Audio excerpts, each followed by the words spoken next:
So last week I wrote a 10-step plan. I do it every year, kind of an annual fun exercise that just allows me to conceptualize what this entire offseason will look like and the decisions the Vikings are going to need to make. And I mean, I ran through everything: quarterback, center, safety, um, cap space moves, draft priorities, Rob Brzezinski. I mean, everything was kind of run through in that 10-step plan. But the thing that I agonized over most, by far not even close, where, my editor knows this, but late the night before, I was still shuffling what I wanted to do with that quarterback spot.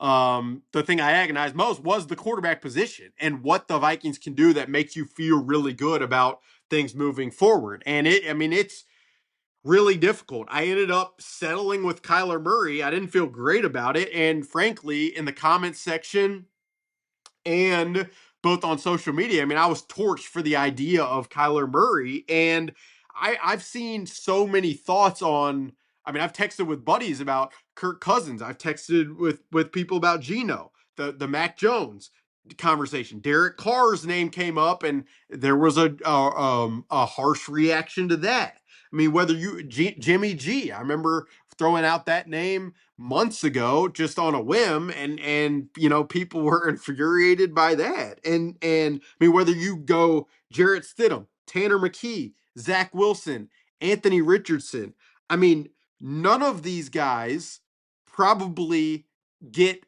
the majority of the fan base fired up. I mean, that's just, I think, something that I have identified from the reactions to when these names are surfaced. So, I mean, for the Vikings and Rob Brzezinski, who now has a few months of runway to be able to kind of restructure things, refine the operations, streamline decision making, and provide an impression of what he's able to do in the role that he currently has right now in the interim. Like, it's hard to probably, I don't know what the Vikings can do that will have a positive approval rating at this position among pretty much everybody. As far as the film goes, and I'll just take these guys but one by one, and I didn't, like, I haven't jotted down notes on all of them, but just what I think about when I mention these names and I consider the film that I've watched of them. I mean, Kirk Cousins, like, pretty much, if you go back and rewatch the late season play for him in Atlanta, it's not crazy different from the Kirk Cousins that you guys know well from his time in Minnesota. I mean, he processes the field. He is professional at the line of scrimmage. He I'm not sure from a receiving core perspective. He didn't have Drake London in a lot of those games, and so he wasn't working with the most exceptional group. But the mobility is what it has always been. He can get backside. He's willing to throw it over the middle of the field. I'm not sure he quite has the arm strength that he had a few years ago, but I still think from a touch perspective, from a timing anticipation perspective, he still can get you to a certain level of quarterback play. Mac Jones, I didn't mind the Mac Jones tape, really. I mean, that's not probably crazy praise, but felt like he was accurate for the most part. Is very willing to push the ball over the middle of the field. And whether it's a byproduct of San Francisco's offense, but like the anticipatory stuff over the intermediate part of the field really shows up on film. He can throw to the wide side of the field with accuracy. He's pretty accurate. And the decision making was pretty good with him. So, how much is he worth? Like, is he worth the second round pick? If you trade a second round pick, are you essentially committing to him as a starter, which then puts JJ McCarthy on the back burner? Like, all of those questions are valid and worth having, but I'd say the Mac film, probably for me, like and then you factor in his age and just injury toughness too, like probably a minor tiny notch above Kirk Cousins. Geno Smith, I'd say the film for me was probably a notch down from both of those two. Not a big notch down because as you'll hear me say probably at the end of this, like I feel like all these guys are pretty much in a similar tier.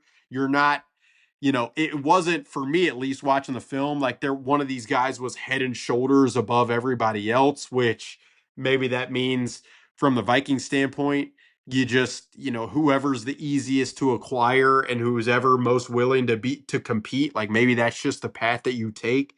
Um, but Gino, he will push it. Didn't think the arm strength was phenomenal. Not a ton of anticipatory stuff. And then there was some sketchy decision making with him over the course of this season with the Raiders. Now, how much of that was their offensive situation? How much of that was being sped up because of the offensive line? Those are questions that I'd have to probably speak to people in Las Vegas and can probably try to do that over the course of the next month. But yeah, I'd say for me, and this is just my film watching evaluation, like I'd say I'd have in this, they're all grouped in the same tier, but it would be Mac, Kirk, then Gino. Derek Carr's probably right around the Kirk level.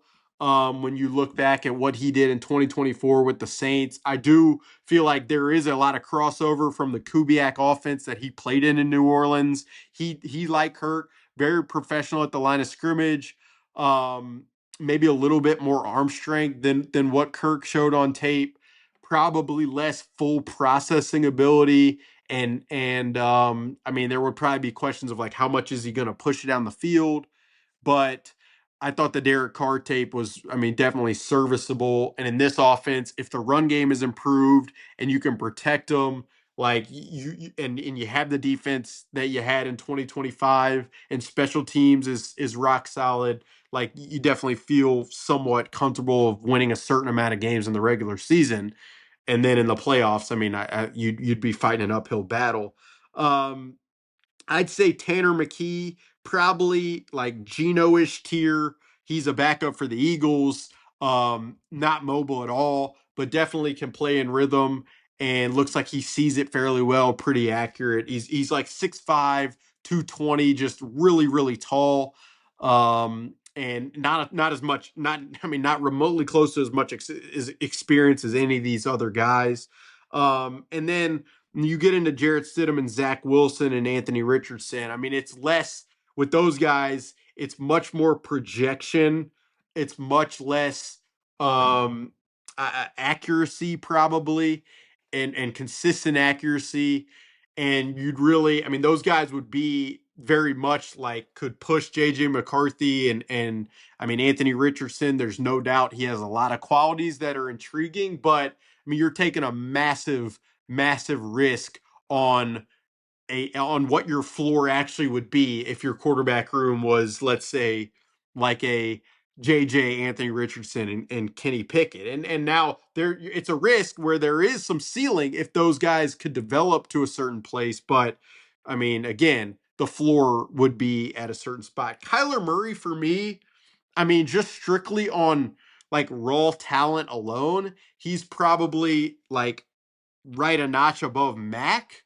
But you're dealing with a lot of dynamics with Kyler where, does he see the field maybe as well as Mac? I'm not so sure. Does is the arm strength, it's probably comparable to Mac. He can make more happen with his legs, but he's had durability concerns himself. Is he as stable in the pocket as a guy like Mac or Kirk or Derek Carr? Like I think that's or even Geno maybe. Like that's probably a fair question. But again, like I think the more you watch the group that I just mentioned, the more you kind of realize that when you evaluate them, yes, there's certain elements of some of these guys that I think intrigues you more than others, but they're all kind of in a tier where if they are starting for you in the regular season and you have, again, to reiterate, the defense that you had, a rock solid special teams and an improved run game, you probably feel like you can win a certain amount of regular season games. Where that leaves you in the playoffs, Probably depends on how good is the defense, how good is the run game, how much can you rely on that stuff versus having to rely on that quarterback, which to me gets back a little bit to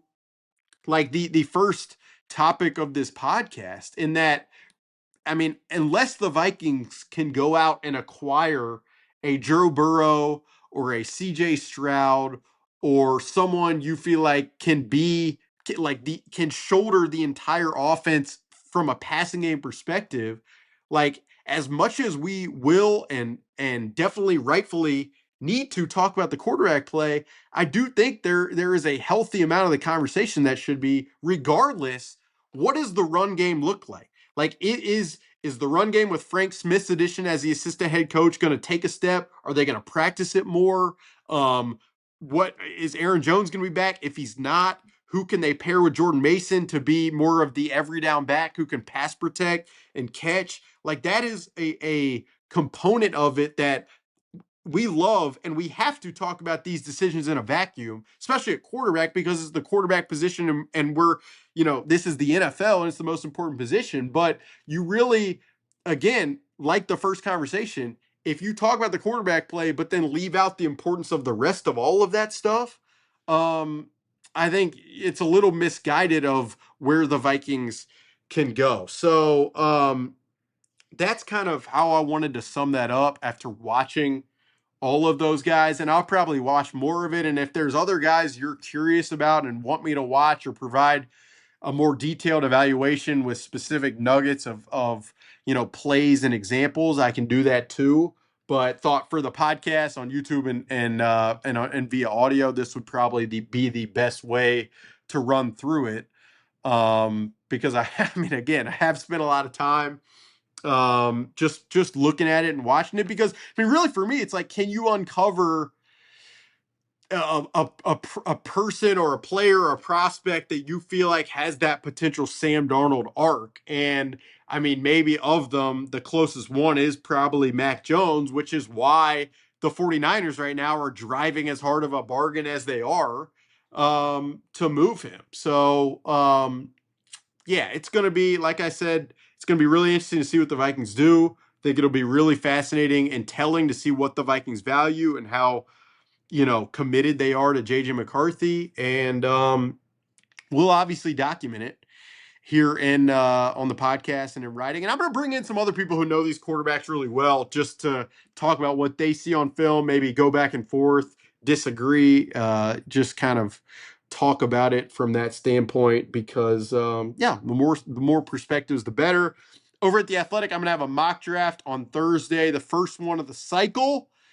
It's mock draft season, folks. I'll probably make 9 picks, try to get a bunch of different positions. I've watched a lot of draft guys, and we'll have more conversation about that once we get past free agency. Yeah, looking forward to the next couple weeks, specifically at the combine in the next month or so. And we will have shows for you guys multiple times throughout each week. So stay tuned.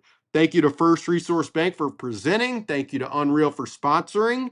And with that, this is episode 146. We will talk to you very, very soon. All right, before we go further, I do want to say this show, the Alec Lewis Show, is presented by First Resource Bank.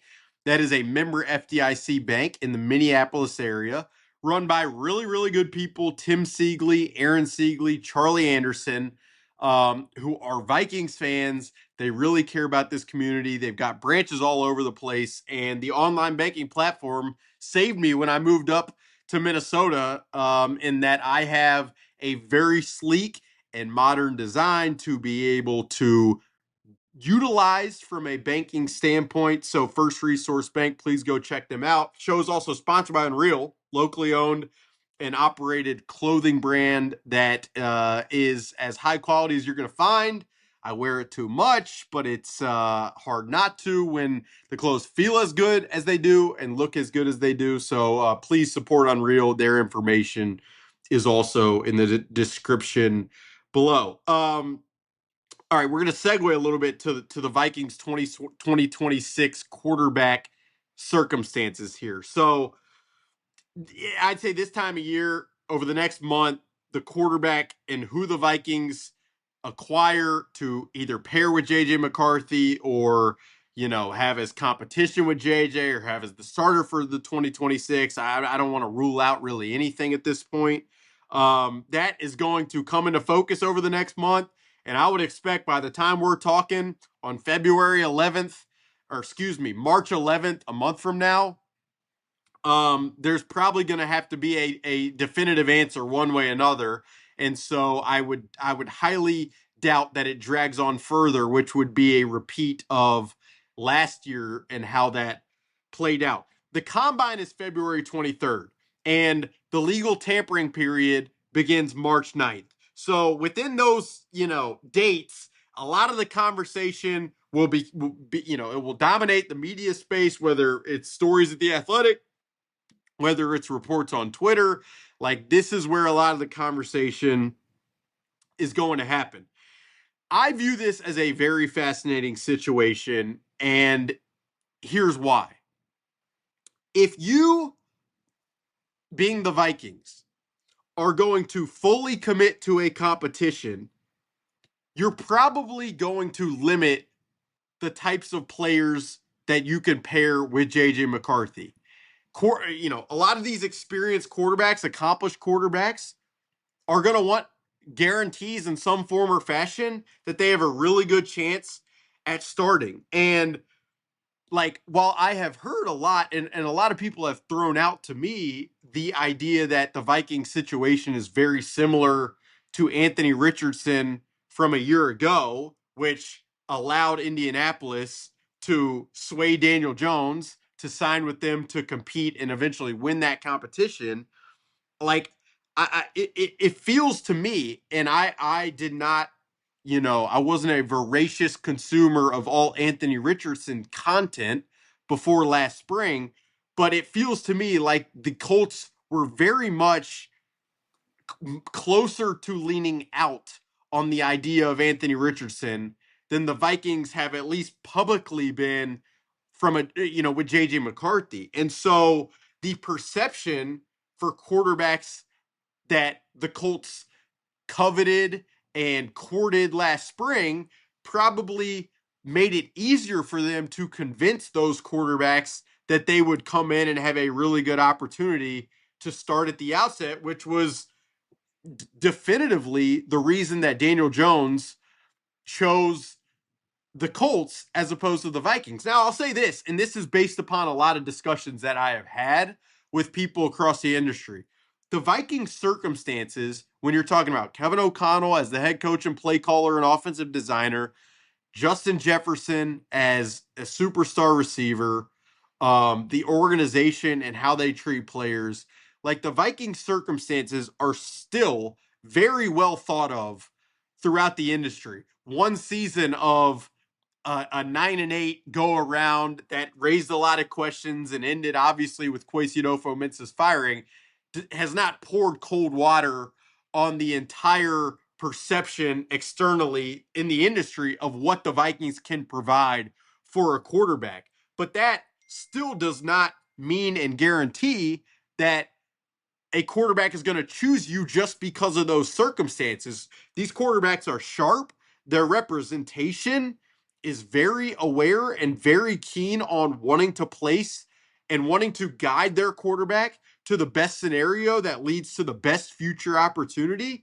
And so, I really see this as a fascinating dynamic in the Vikings, trying to still thread this needle and ride this line of they're still in on JJ McCarthy, and he showed promise over the back half of last season, even if the questions about his availability still very much persist.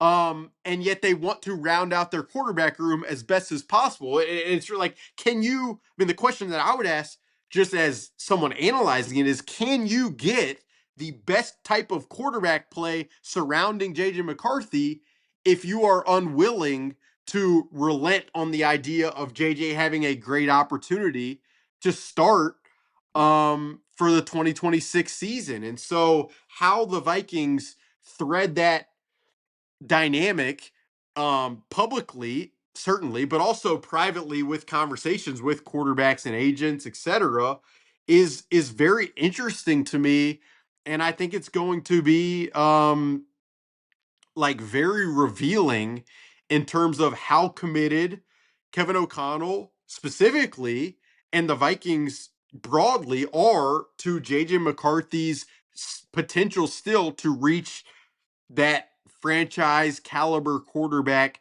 type of, ceiling. I've said this also before, and I just want to reiterate it. Like, I hear all the time the perspective of some segments of the fan base where it's like, look at how Sam Darnold with time became what he's become. And I totally understand that perspective. Quarterback development, especially for a 22-year-old, takes a long runway. And if you really look at the prime of a lot of these quarterbacks, they start to really enter it at 27 years old, at 28 years old. So, yes, absolutely, you have to give quarterbacks time to reach their fullest potential. And if they have what Sam Darnold has, which is a almost hard-headed belief in themselves and ability to block out all of the noise, they typically will, and if they find the right circumstances, they typically will reach that potential. The problem is that, and needing 5 to 7 years, is at odds with what current regimes, current head coaches, current front offices, the time that they typically have. Meaning, like, if head coaches and front offices were given 5 to 7 years of runway, you would just, continue to take the long view at every juncture and at every moment's notice. But the problem is, and you guys know this very well, coaches typically don't have beyond like a 3 year runway. Now, when you get extended and you accomplish and win the amount of games that Kevin O'Connell has over the course of 4 seasons, your runway definitely gets extended. But those, like, it's two separate conversations to me. Absolutely, quarterbacks need time to develop, but often regimes and coaches don't have the 5 to 7 year runway that sometimes it can take for these guys to develop. And so, um, again, how the Vikings navigate this over the next month is going to reveal a ton about where they feel JJ McCarthy is, where they feel he can go, and how committed, frankly, they are um, to him, both in the present and future. Like, the decision, Kirk Cousins had that quote a couple years ago of it's not about what the money is, but it's about what the money represents. Like, I'd say the to kind of steal from that quote, it's like the quarterback decisions that the Vikings make over the next month are going to be very representative on the opinions internally from Kevin O'Connell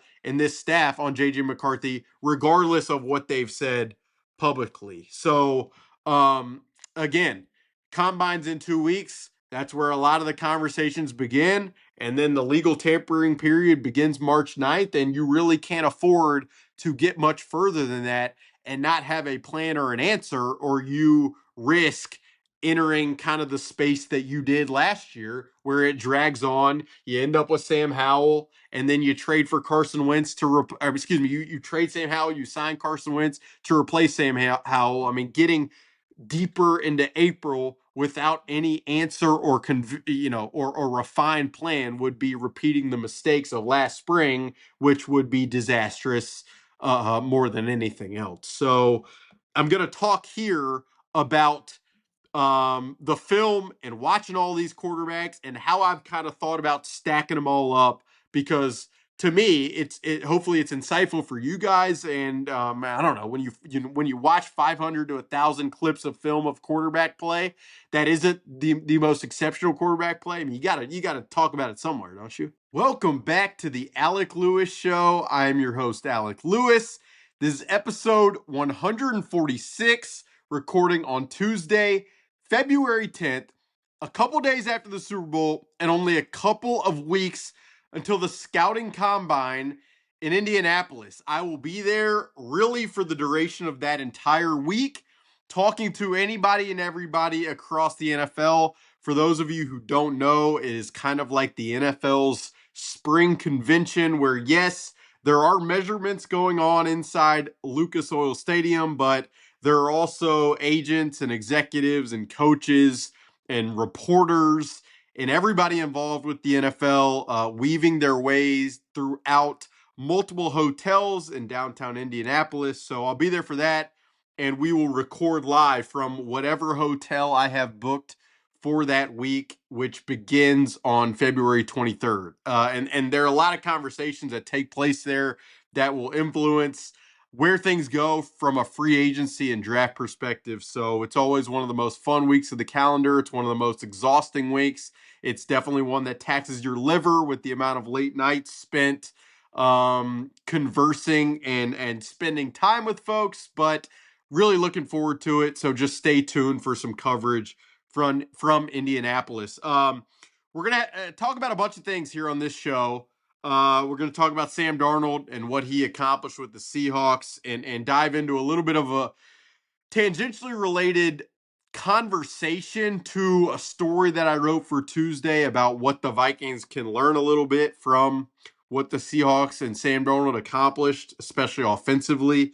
We'll get into some quarterback specific talk when we're discussing just some of the key dates to keep in mind over the next month and really how I am going to be thinking about this quarterback conversation based upon already some phone calls that I've had even this week with agents and people throughout the league. So that will be hopefully an interesting topic for you guys. And then I've watched film on, and I think I've said this on previous episodes, but on all of the quarterback names that have gotten thrown out there as far as potential options for the Vikings to pair with JJ McCarthy. And I mean, I'm talking Kirk, I'm talking Mac Jones, I'm talking Geno, Derek Carr, Jarrett Stidham, Jimmy G, Tanner McKee, Zach Wilson, Anthony Richardson. I have watched way too much film of all of these guys. I mean, I'm talking hundreds of plays, probably close to 500 to 1,000 plays of these guys, which is not something I'd recommend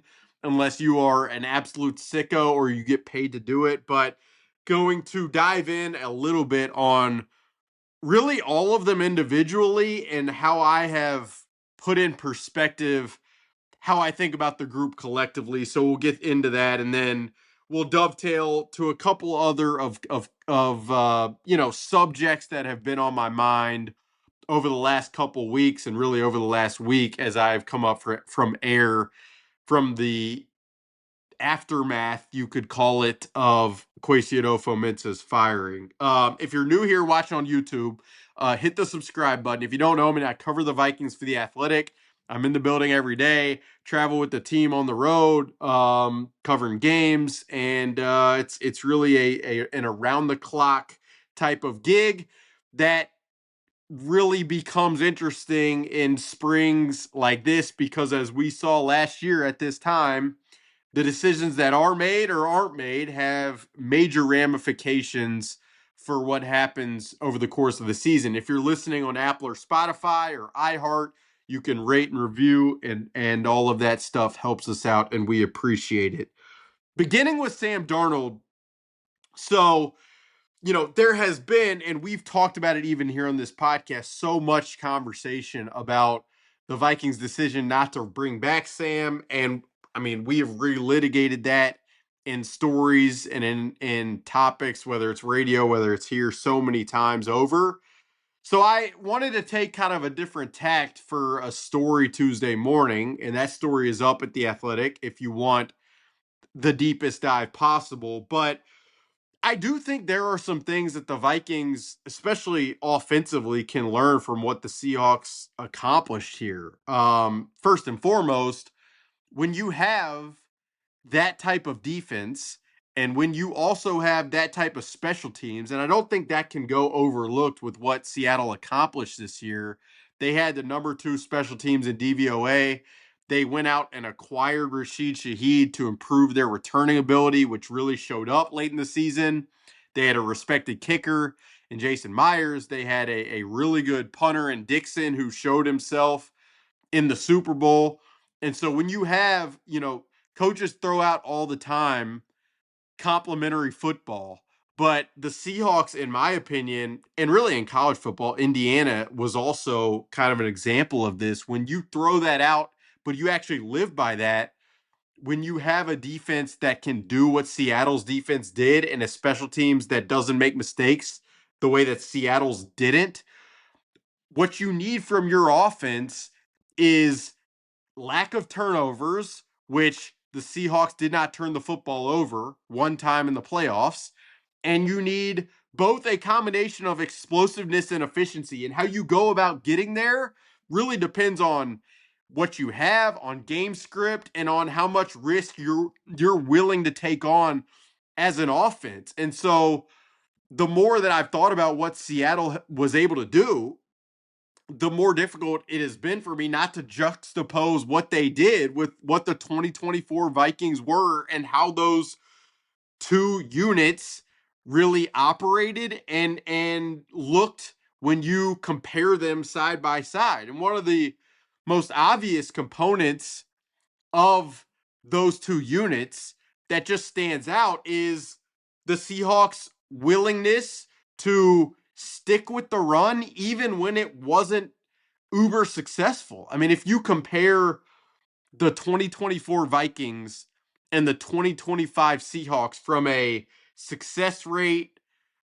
EPA, advanced metric standpoint, you're not going to see a drastic difference. What you are going to notice a major difference in is just Seattle's willingness to continue to run the football regardless of the score and regardless of, I mean, frankly, the running back in the game, whether it was Zach Charbonnet over the course of the season or whether it was Kenneth Walker, specifically in the playoffs, once Zach Charbonnet suffered his injury, the Seahawks committed to running the football um, and really made that such a sustainable and defiant piece of what they wanted to be offensively. So that is one component of what the Seahawks did. I mean, I pulled some of the numbers for the story that ran Tuesday morning. The Seahawks really, if you look at their balance, every coach in every offense talks about wanting to be balanced, but actually being balanced is a much different goal and a much different thing to be able to accomplish. And the Seahawks, according to True Media, I mean, they ran the ball 50% of the time and they passed the ball 50% of the time. And if you look at next gen stats, the Seahawks had a called pass on any given play at the lowest rate in the NFL, which was 51.3%.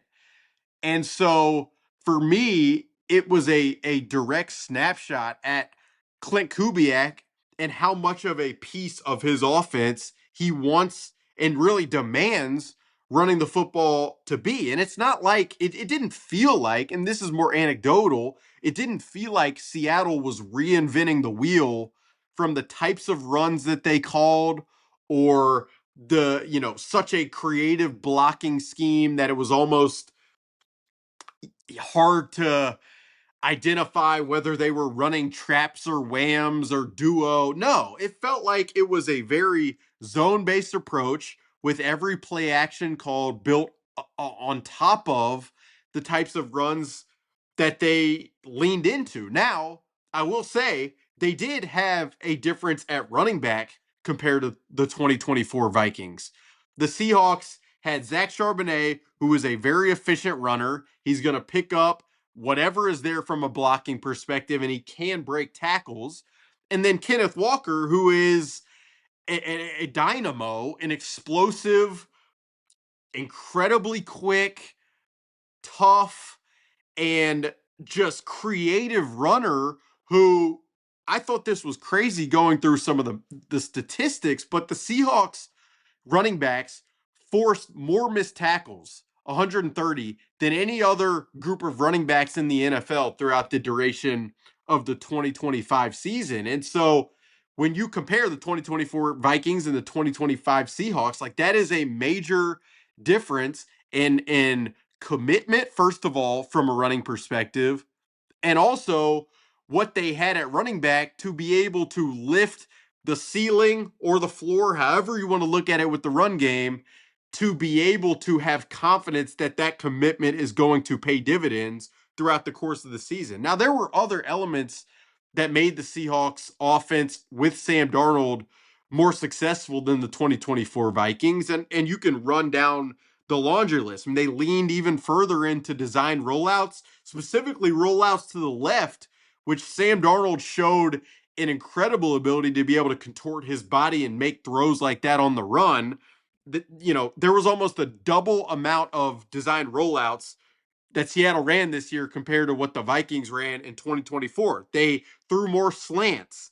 They leaned even further into heavier personnel, which the Vikings started to do a little bit at the end of the 2025 season. But really, for the most part, that was a strategy to get the run game going, whereas Seattle has used heavy personnel really to dictate to defenses whether they're, playing light bodies or heavy bodies. If the Seahawks come out in 12 personnel, which is one running back and two receivers and two tight ends, and the opposing defenses match with lighter bodies, the Seahawks ran the ball really effectively.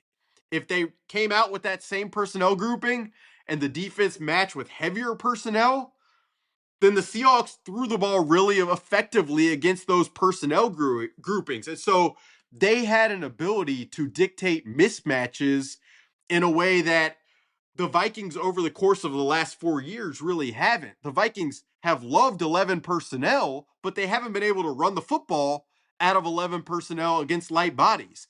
In last season, they leaned a little further into heavier personnel, but they weren't able to throw the football as successfully against heavier bodies out of those looks. And so there are a bunch of things. Again, the summary here would be that there are a bunch of things the Vikings can take away and learn from and pull from Seattle's success around Sam Darnold in 2025. And it's not limited to just a more committed run game, a better running back, more ability to dictate with personnel groupings, more easy buttons from a passing standpoint. It is a collective, and it's all obviously dependent on who your quarterback is.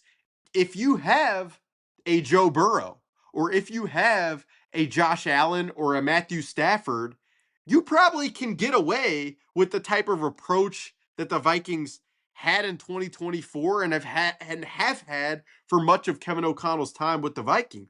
But if you don't have that level of quarterback, and this is league wide, it's not just specific to Minnesota, I think it really is incumbent upon the staff and the rest of the offensive system and really the rest of the team to surround that player optimally so they don't have to do what they can't do, which is shoulder the entire team offensively. And so, like, I have thought a lot and reflected a lot on the last few weeks around the idea of the rookie quarterback contract. And we've talked ad nauseum and written ad nauseum about the Vikings and so much of their strategy in drafting JJ McCarthy and building things over the last two seasons really has been about the advantage that the rookie quarterback contract provides a team. And while I do think there is definitely an advantage when you have that level of when you have a certain floor from a rookie quarterback that gives you the cap space of the surplus that you're gaining at the quarterback position to be able to spend everywhere else, like that is definitely an advantage. I think maybe the conversation can be reframed a little bit to like, what is the level of quarterback play that you have? And then how can you build things around that player to establish the most optimal team environment? And that takes selflessness from, every component of your team. It takes the offensive mind, play caller, head coach being willing to say, like, this is not going to be the pass first operation, and we can live leaning on our defense and special teams as long as we're efficient and we run the football with some explosive mixed in. It takes selflessness from the quarterback. I mean, Sam Darnold was pretty selfless in the sense that Seattle loved to run the football. They didn't go for it a ton on fourth and short. And Sam obviously did not have the ego to where that rubbed him the wrong way. So I guess the point there, beyond what the Vikings can learn from what Seattle's offense did to really buoy Sam Darnold at his and lead to his best self and lead to the ultimate dream, which is the Super Bowl. I have begun to believe that the discussion should be less about, it's important to talk about, I should say, how much you're spending at quarterback and what that provides you everywhere else. But in terms of team building, there should be a very convicted and specific thought paid to what level of quarterback play are we getting?